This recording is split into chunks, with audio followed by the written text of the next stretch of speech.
inspiration. Do you consider yourself a spiritual or inspiring person, or what is there someone in your life that has really inspired you to even become the rapper that you are today? Because you're a rapper today. You don't become a rapper tomorrow. You're already rapping. Mm-hmm.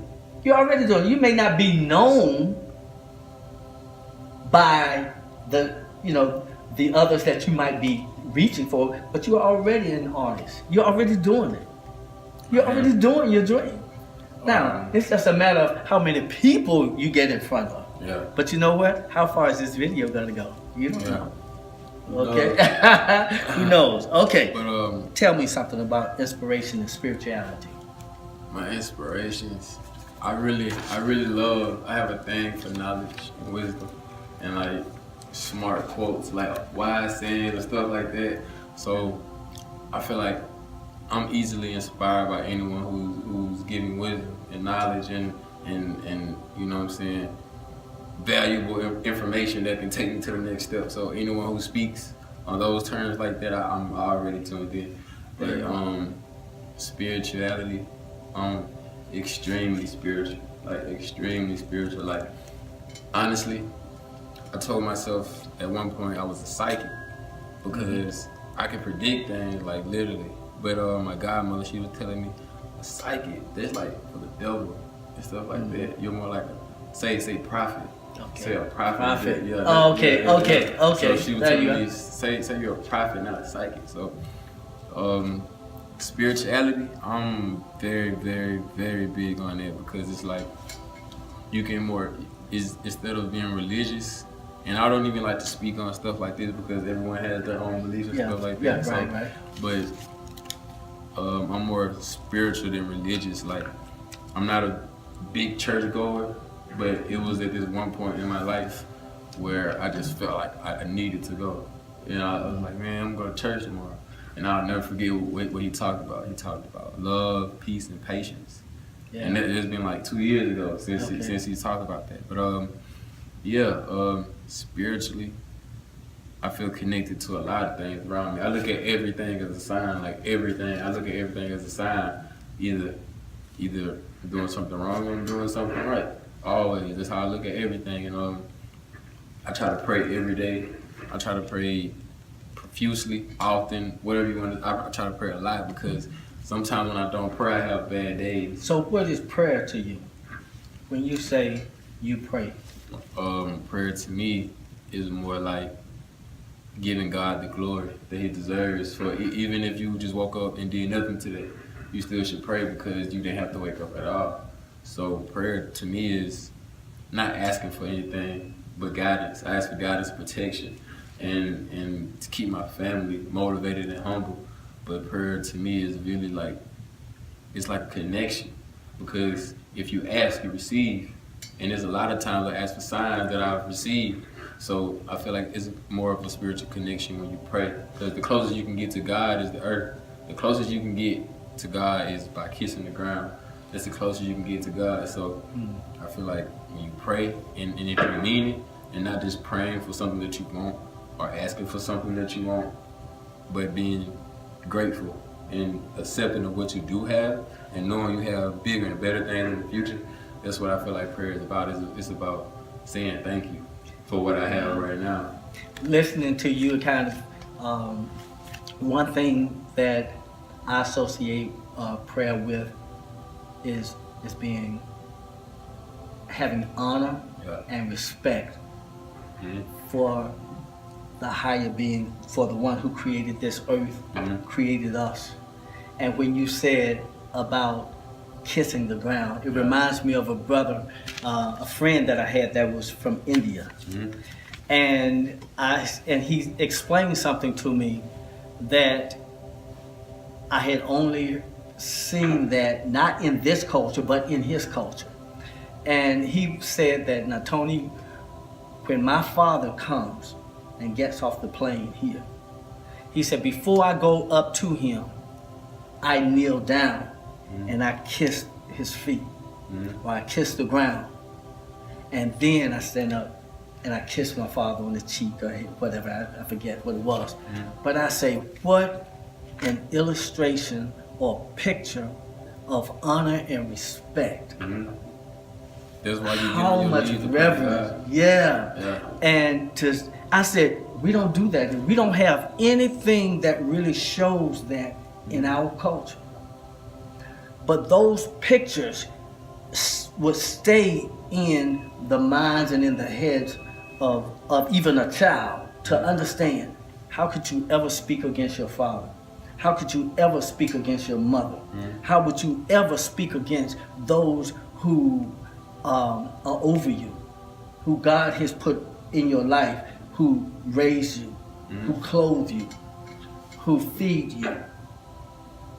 It's all about being greater put in position. Yeah. It's all about the position that you are in life, because sometimes things go wrong for people and prayer changes all things. So some people may pray, not even just asking for help or something, asking for guidance. They've never prayed before, and the next day something good can happen. So it's all about whether you believe really, or if you really just...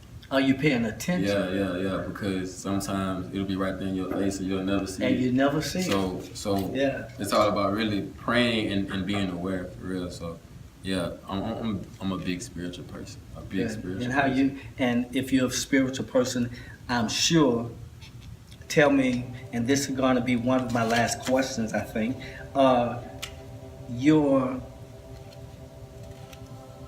do you feel about family? And I always ask this question because in our culture, the families are under such attack. And it's very seldom, even as a school teacher, when I'm teaching students, and all of the family, it's almost like 90% of the families are broken, where you have just about all of them where the sons or daughters were not raised with their original biological father. And now even in my house, which I've been, nurturing for over 35 years, and then a divorce happened, and it just destroys something that's so precious that you've been working on all your life, So, but if it happened to me, and I think about other brothers that did not have the upbringing that I did. I had a great father, great mother that was there even until my mother passed. My father's still here. But just the importance of family remaining together, to me, is like the highest calling you could have. You may say you want to be a rapper, or I may say I want to be a doctor. But I remember that I've always been taught that you can go out and do all these other things, but you lose your own kids and lose your own family. What have you gained? If you gain the whole world, but you lose your own soul and you lose your own family, those that you are poured into. Some people let money dictate their character. Some people let money dictate who they are. Right. But I feel like money can't change or make me.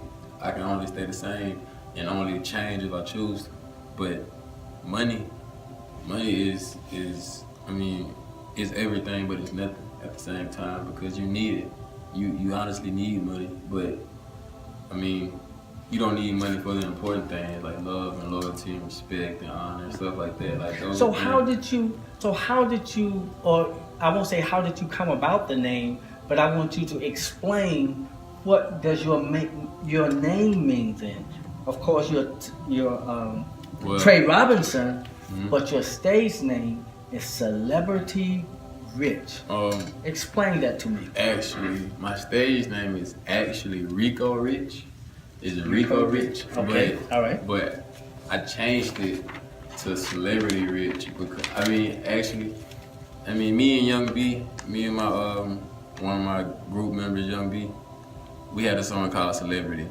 I think that's where the name came from, Celebrity Rich, but I'm not sure. But I started calling myself Celebrity Rich like a couple months ago, and it just stuck, like Celebrity Rich. Like I like that name. It sounded catchy. Like someone on Twitter. I like the name when I heard it, But then as I start to move around in my head and think about, okay, rich, because, I got to a point to where, yes, every man really, we like to have nice things, I like nice things, but at the same time, I don't want those nice things to control me, okay? And I don't want to see money as something I just got to have. But I know one thing, when that water bill comes here, I better have some money to pay that bill, okay? So how do you, let's look at this thing again and kind of just talk to us about the celebrity rich. Celebrity rich,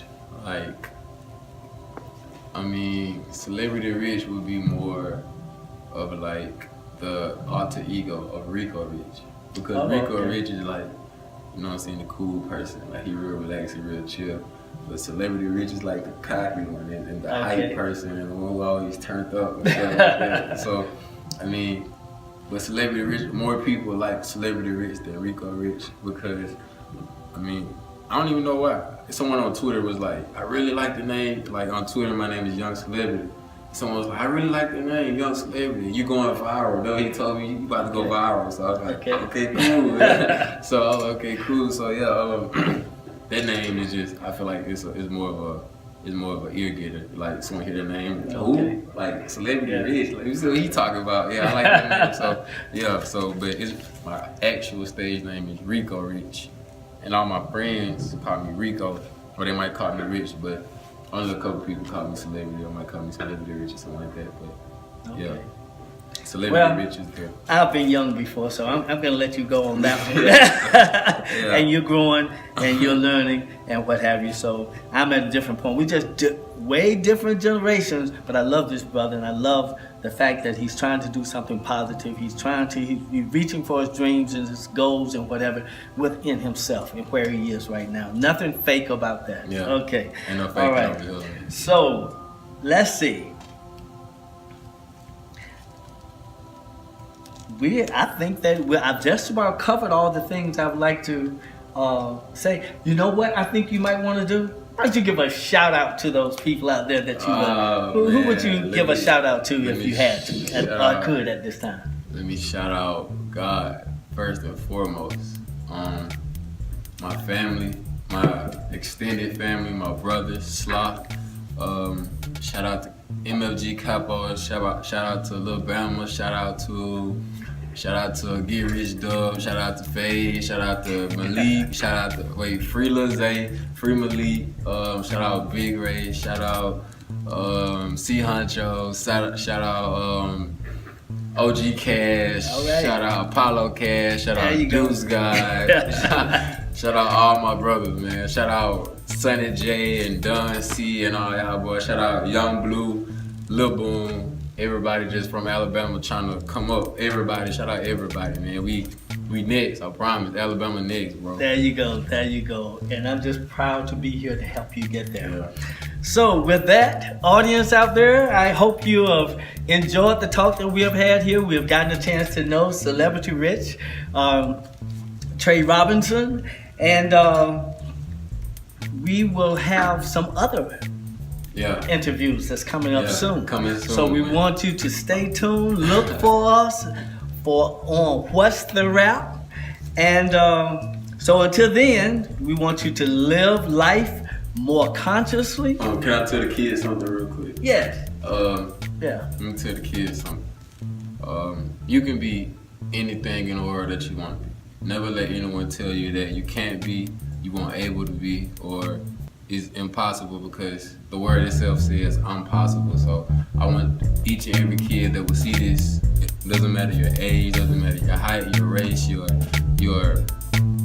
whatever you want to do with yourself, it doesn't matter. I promise you, if I can do it, if I can take the right steps and take the right pieces of the puzzle and put them in the right places and get this interview with Mr. Ezell to further myself and further my career, then anyone can do it. I promise you. We coming from a small city that everyone was telling me you can't blow up from this city, but I feel like I can do anything I set my mind to. So right here in Jackson, Alabama, Mr. Ezell is coming at you. Celebrity Rich is coming at you, aka Rico Rich is coming at you. Straight from Jackson, Alabama. Shout out to all the kids. I want you to know, just stay dedicated, pray to God, believe stay motivated, stay humble, stay patient, stay positive.